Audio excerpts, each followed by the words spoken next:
Well, good morning from Europe, Lisbon, Tartu, Tallinn. Good afternoon in Sydney, Australia, and also in Tokyo, Japan, where Akiko Fukuno, the chair of the UMAC Award Committee, is right now. Thank you, Akiko, for being with us. We're here for the presentation of the last of the 3 nominees of the UMAC Award 2020.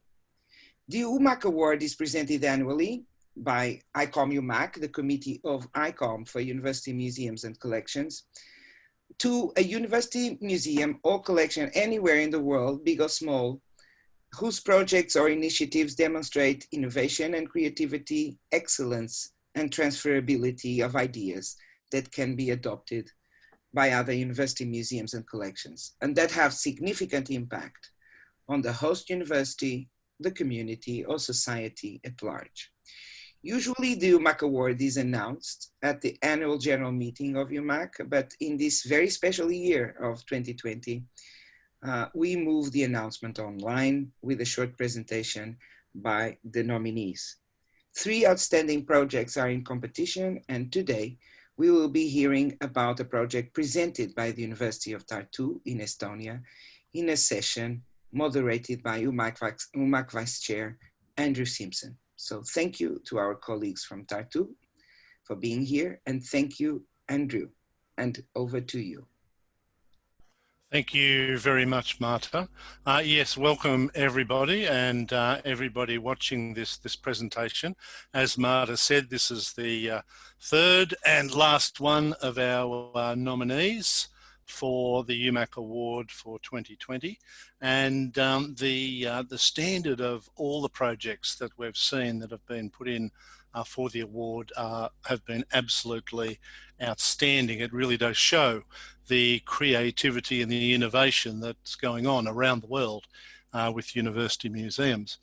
Now, when we had a look at the 3 finalists that we've been talking with, I thought, well, they're all from Europe.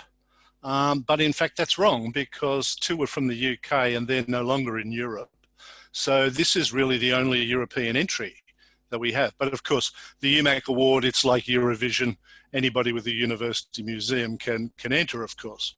So anyway, today we're going to be hearing from the fantastic University Museum of the University of Tartu. They have a great project called 100 Faces of the University. This is quite a different sort of a project from the other 2 that we've heard about previously.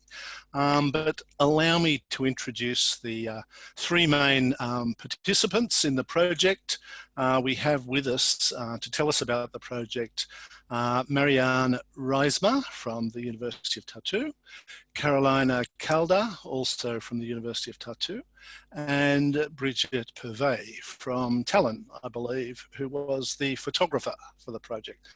So maybe if you 3 each introduce yourselves briefly and correct my pronunciation of your names, if that's necessary, and tell us, well, introduce yourself and tell us your role, and then we'll hand over to you for the presentation of the project. So Mariann first. Yes, hello. Your pronunciation was pretty good. Mariann Raisma is my name, or Mariann, if you like to pronounce it like that. And I'm currently the director of the museum, but also I'm the author of the idea and one of the project manager of this event. And Karoliina. Hi, my name is Karoliina Kalda, and I am also the project manager of this project. Terrific. And Birgit. Hello, hi again. Yes, I'm Birgit, and I'm actually a freelance photographer, and I usually do different assignments, but also the longer projects. And I'm happy to make a co-project with this wonderful museum this time. Yeah. Terrific. 3 highly talented and motivated people working on this project. So now we'll hand over to you and give us a rundown. Tell us all about what the project involved. The floor is yours. Thank you. Karoliina, will put on the screen and the presentation, and then we can begin. But first of all, I would like thank you and thank the jury for this nomination. It really means a lot for us. But now about the project itself.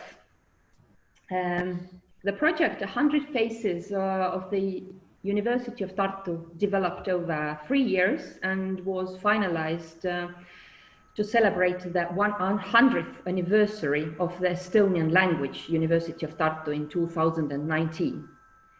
The outcomes of this project were the traveling exhibition with 100 portraits, which at the end landed where it started, at the museum, of course, becoming a permanent exhibition in our halls, a web exhibition, and a book.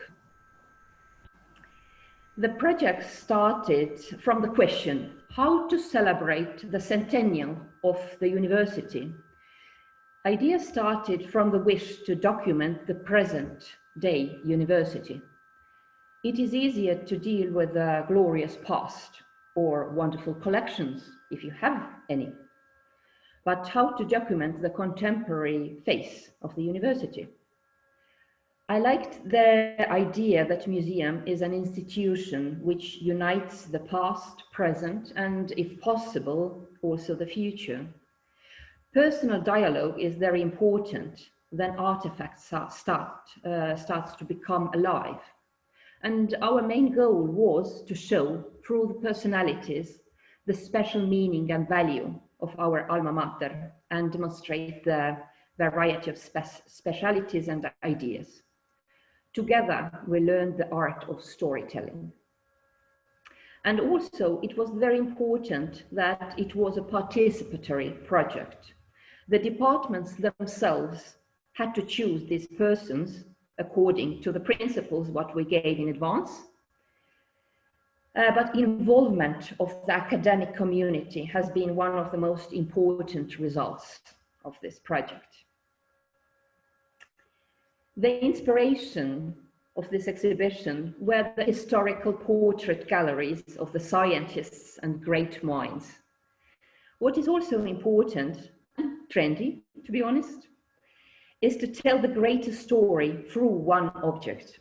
1 + 1 is much more than 2. We asked Birgit Püve, one of the leading portrait photographers, to join the project to get the result, which is as much as a documentation project, but also an art project. And true, this has been the biggest art project in university involving so many professors and scientists. And now I would like to give the floor to Birgit, who will talk a little bit about the concept making these photos. Thank you, Mariann. Yes, I wanted to add that I'm really happy that the museum had this really bold choice of choosing medium format film camera. We used film, not digital camera. And I think this refers well to the concept that we are aiming a bit the same concept of this old time paintings of scholars, like Mariann said earlier. So it's connected with this aim, and also we believe that film camera gives the inner space to the images. It's more, it adds more deepness, more subtleness. So medium format gives more life to the image, we believe, and it's not so flat. And also, I think it's a nice way if we add these elements or archival objects, we also tell two stories, the stories of the person or personality on the image. And then the other is the story of that certain object. So we can add them both to the one image. And we used natural light also, because to keep this naturalness, not to have this flat image. again, and the similar backdrop with every picture, the persons to stand out. They are in the focus, not the background. So similar background kind of unites all them together. Yes. And I think it's really unique that museum wanted to capture so many people in one project, like 100 portraits. And I'm really happy they wanted to do it. So I'll move forward now. As Mariann said before, we wanted it to be a really participatory project. So I put some numbers on this slide to give a quick overview. We asked for the faculties themselves to choose the people we photographed for the project. Everyone got to choose 22 people from their faculty. There's 24 people from the Faculty of Arts and Humanities because they included, we included some visiting professors in the project as well. And then the remaining 10 spots went to rectors, institutions, musical collectives, and Young Scientist Award laureates. Gender-wise, it divided 68% to men, 32% to women, and it, of course, varied depending on the faculty itself. And then we asked every faculty to choose them based on our three kind of like scientific age divisions. So there were young scientists, up and coming young scientists, 26% of them who would be the future's top scientists. Then 56% of the participants were what we call top scientists, and 18% were professors emeritus.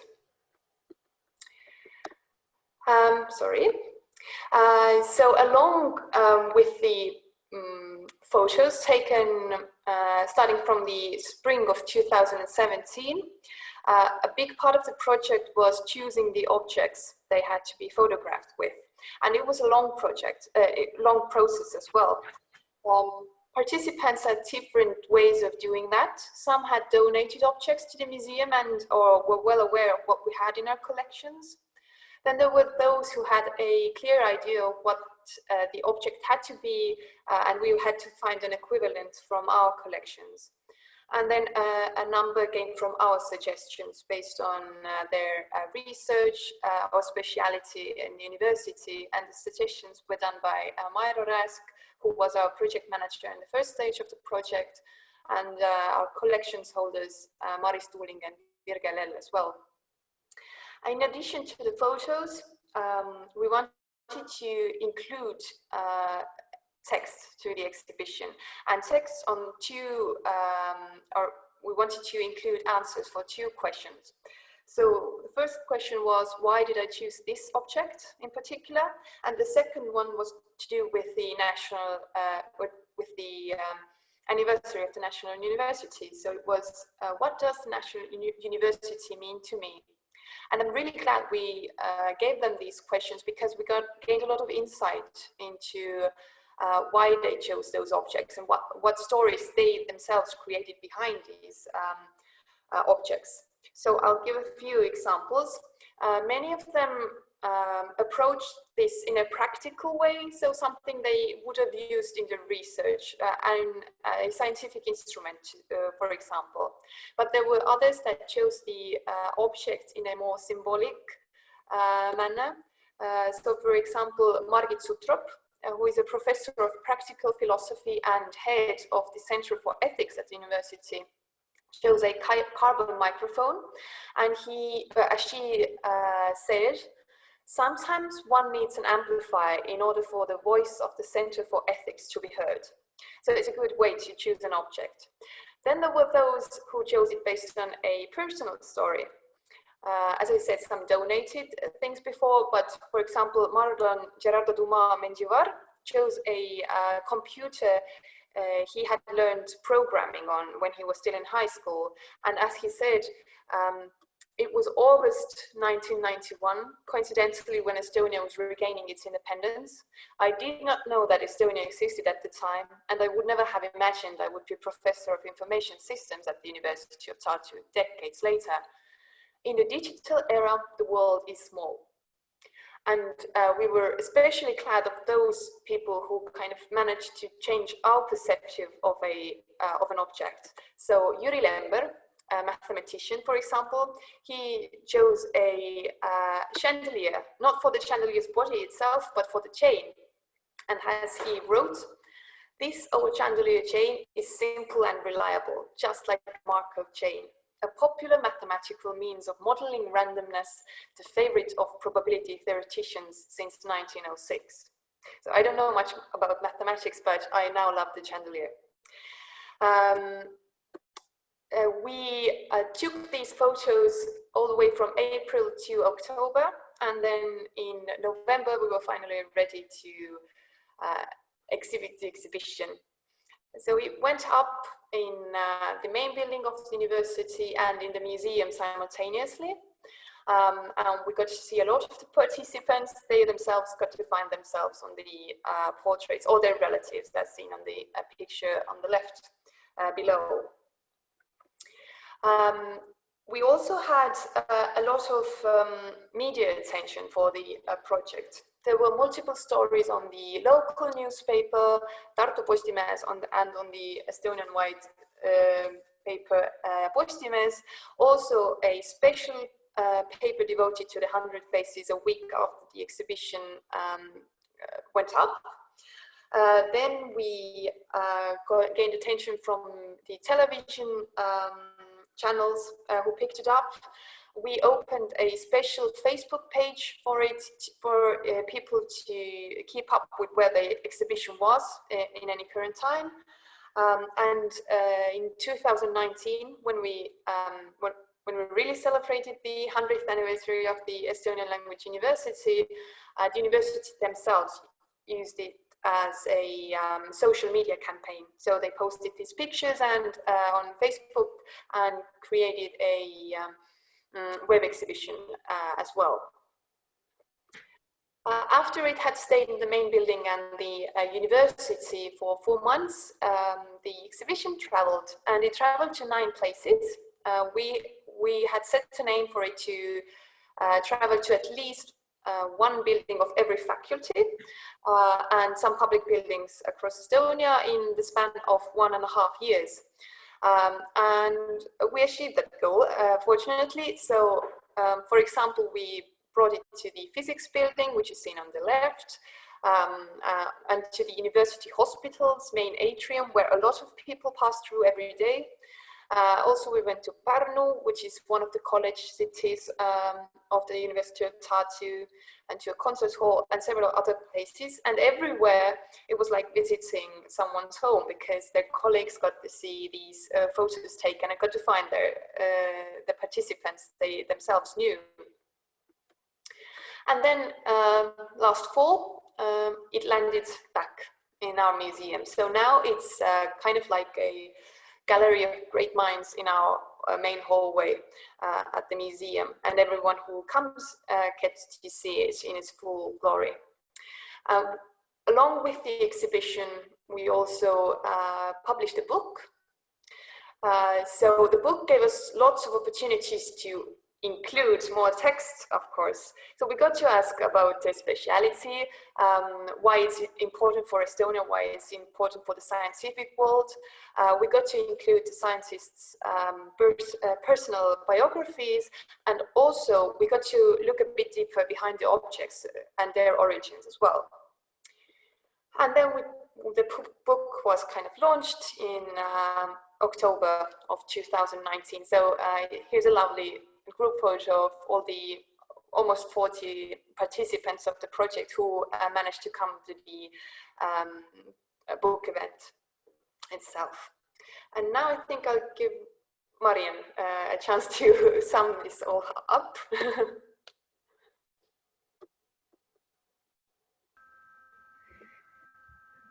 So,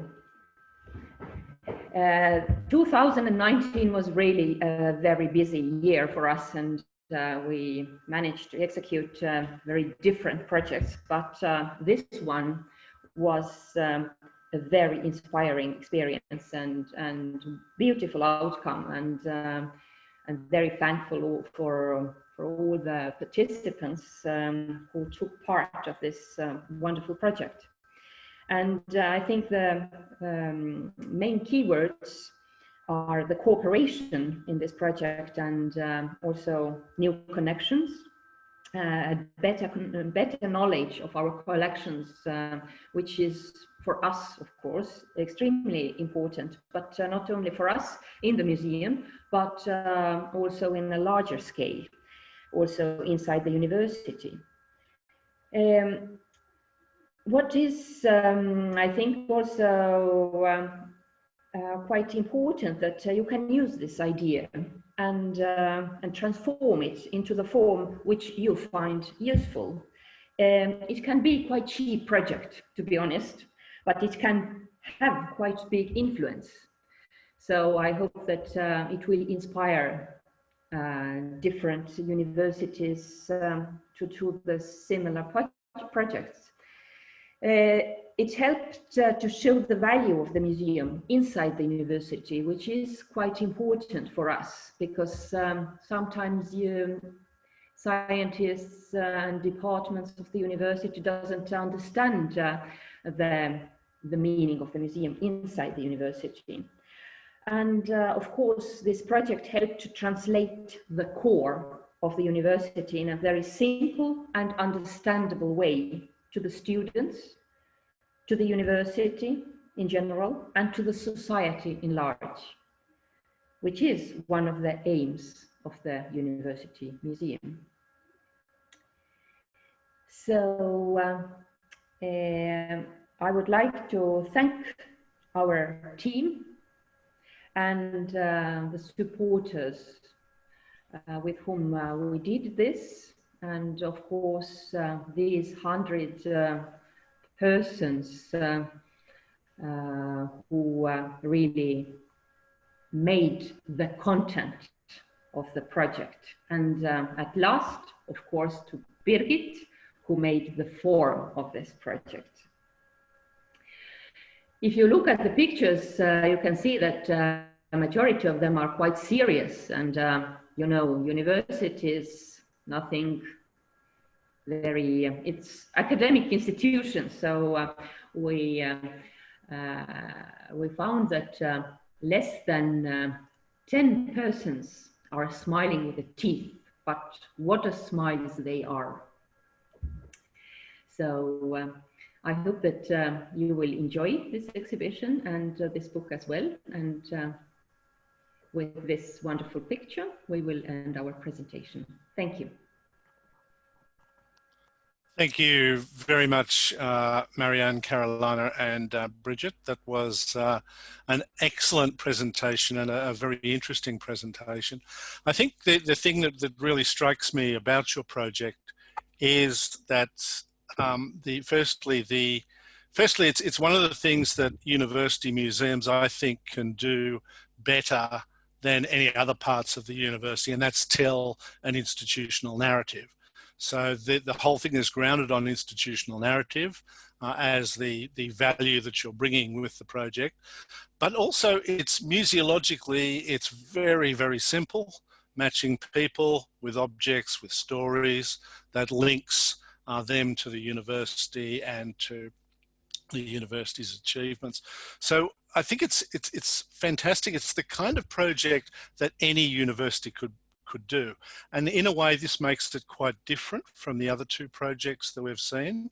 For this project, you don't need to have indigenous remains from the other side of the world in your collection. You don't need to have a collection of Egyptian coffins, although many universities do. This is something that not just any university could do, but any organisation at all could do it. Any organisation with a sense of history and a sense of wanting to valorise or celebrate that history. Now, maybe, Mariann, you could tell us, where did the idea actually come from? Sometimes it's that the best and the simplest ideas just appear from nowhere, which is great. But it is, I love the simplicity of the idea. Can you tell us, how did it come about? How was it decided? I know it's all associated with the 100-year anniversary, but where did the idea come from? This idea is quite old one. It goes back to about 7-8 years. And of course, as you said, also that it's nothing unique. People have done it, this type of exhibitions or galleries also before. It has a historical background. This is one. I like museum history very much. So this inspiration comes from the history, of course. But the other is from this concept what we wanted to deal with contemporary history and contemporary issues and contemporary university. So this seemed to be one of these ideas which works with the colleagues at the university. So the people who are working and living in the university at the moment today gave also the inspiration. And the third inspiration came from one very small exhibition where also there was a nice presentation or a small gallery of the great cultural organizers in the Netherlands. But we wanted to add to this contemporary level also this historical level, to unite this past and present and future. So this is the reason why we added also this historical object. It's not just a gallery, but we wanted to unite also this historical level, which gives the more depth to the project and connects it more with the museum. Mm-hmm. That's an excellent answer. That gives us some wonderful insights into the kind of organic nature in which the whole thing has kind of emerged as a full project. I was really impressed by the quality of the photography. I know, Birgit, you are a well-known portrait photographer, but this is perhaps something a bit different, photographing people with objects.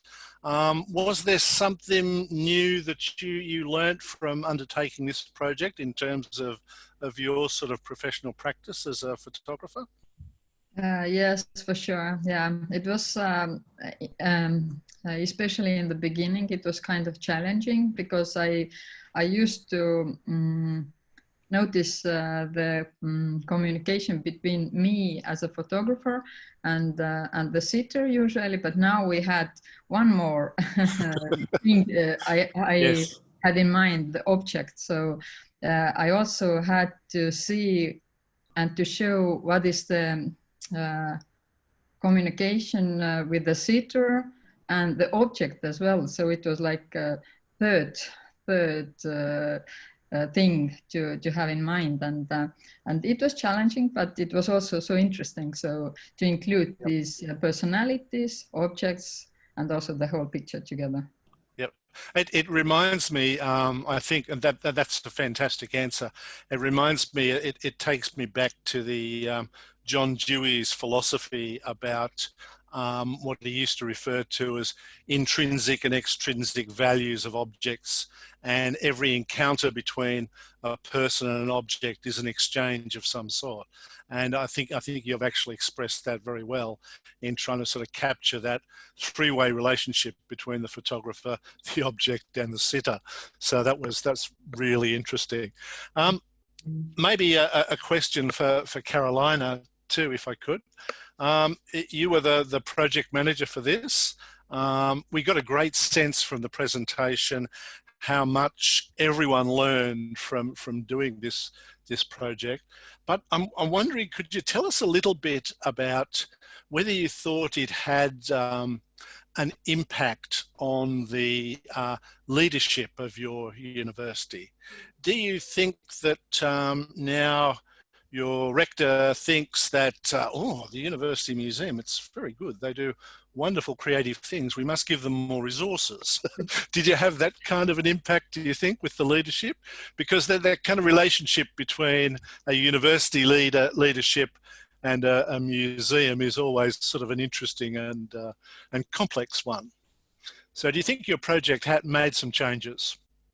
Well, I think it's a great marketing project for everyone to kind of use this in a way to kind of show the full might of the university. And that way we kind of, marketing is a really good tool to have for a rector as well, or for the rectorate. So in that sense, I think we kind of, maybe we are more implanted in the memory with those portraits, and kind of the visual side always helps. But of course, because the rector itself took part, I think he used an instrument that he was well acquainted with himself, but he kind of had to come to the collections, had to see everything there. So he has a better knowledge of the of our collections as well, and of course kind of got to shake hands with all the people who participated, and yeah, it's kind of like a mentality of we took something that is all over, spread over the university, and put it in a nice box, and I think he kind of associates us with it, and is thankful for us for that. Terrific. Mariann, was that a picture of your rector that you just showed us then in the book? Okay, excellent. Yeah, somehow I thought the rector had to be one of the 100 famous and influential people. If you leave the rector out, you're going to do yourself a disservice, I think. Actually, this was during this project we had a different rector, and he became a rector only 3 years ago. So we are very lucky that he's also, of course, excellent timing for a project. He is the leading neurosurgeon,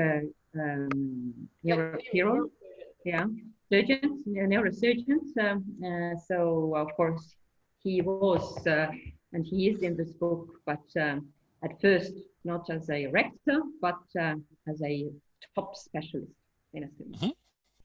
Fantastic. Look, that was a very interesting project and a great presentation. And it's wonderful to see the University of Tartu as one of our finalists in this year's awards. And I must sort of make a personal note here. Your university is known in Sydney, Australia, because the son of one of my colleagues is actually studying there by distance, and always speaks extremely highly of the excellent service for scholars on the other side of the world that's provided by your university. So your university is known in Australia and known for giving great support to researchers and students. So that's terrific. So I just thought I'd let you know about that. And that was before I even found out about what wonderful exhibitions you do in your university museum. So that was terrific too. And I've learnt, for example, I know that you're the oldest university in Estonia, and you're essentially the national university of Estonia too, I believe. That's correct? Yes, you're correct. Yeah. And I also read somewhere the very interesting fact that 100% of all judges in Estonia went to your university. Is that correct? That might be true, because University of Tartu is the top university in Estonia in this area. Terrific. Okay, then look, thank you very much. I'd just like to finish up now by saying how much we really enjoyed your presentation. And we wish you the best of luck for the finals. The announcement is coming up on September the 28th. Only 7 more sleeps before we know who the winner of the UMAC award is this year. So again, thank you very much. Any final words from Marta or Akiko? Well, thank you, Andrew, and thank you so much, Mariann and Karoliina and Birgit. It's wonderful to have you. It was a great presentation, very clear. You explained everything you did, the objectives and everything. So I invite everyone who's seeing this video to check out also the other 2 finalists so that are available in our YouTube channel. And, you know, stay tuned. And good luck to everyone. Thank you so much. Okay, goodbye.